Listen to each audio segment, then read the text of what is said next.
ভারত, চীন, Nigeria, Kenya সহ আফ্রিকার বিভিন্ন দেশের নাগরিকরা ঢাকায় এসে অভিনব সব পদ্ধতি ব্যবহার করে অপরাধে জড়িয়ে পড়ছে।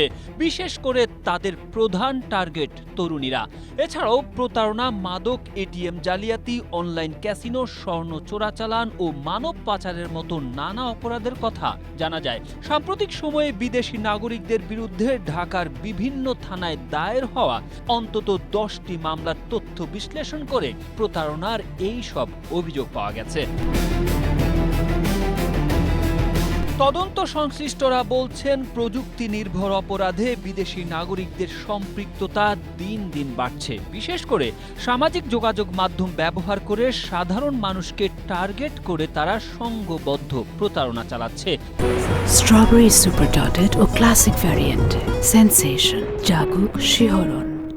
ফেসবুকে বন্ধুত্ব গড়ে তুলে বিদেশ থেকে গিফট পার্সেল পাঠানোর প্রলোভন দেখিয়ে কাস্টমস ফি, ভ্যাট কিংবা বিভিন্ন চার্জের নামে লাখ লাখ টাকা হাতিয়ে নিচ্ছে তারা। আইন শৃঙ্খলা রক্ষাকারী বাহিনীর কর্মকর্তাদের দাবি, এসব প্রতারণার নেপথ্যে কিছু বিদেশি নাগরিক মূল পরিকল্পনাকারী হলেও ব্যাংক অ্যাকাউন্ট ও মোবাইল ফিনান্সিয়াল সার্ভিসের মাধ্যমে অর্থ উত্তোলনে সহায়তা করছে স্থানীয় কিছু সহযোগী।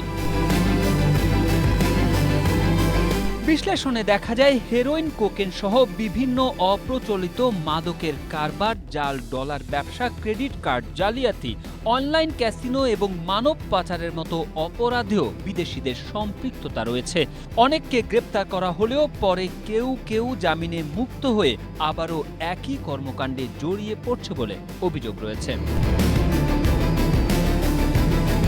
তদন্তে আরও জানা যায়, ভারত, চীন সহ বিভিন্ন দেশের নাগরিকরা বাংলাদেশে প্রবেশের পর কেউ কেউ ইচ্ছাকৃতভাবে নিজেদের পাসপোর্ট নষ্ট করে ফেলে, যাতে তাদের প্রকৃত পরিচয় শনাক্ত করা কঠিন হয়ে পড়ে।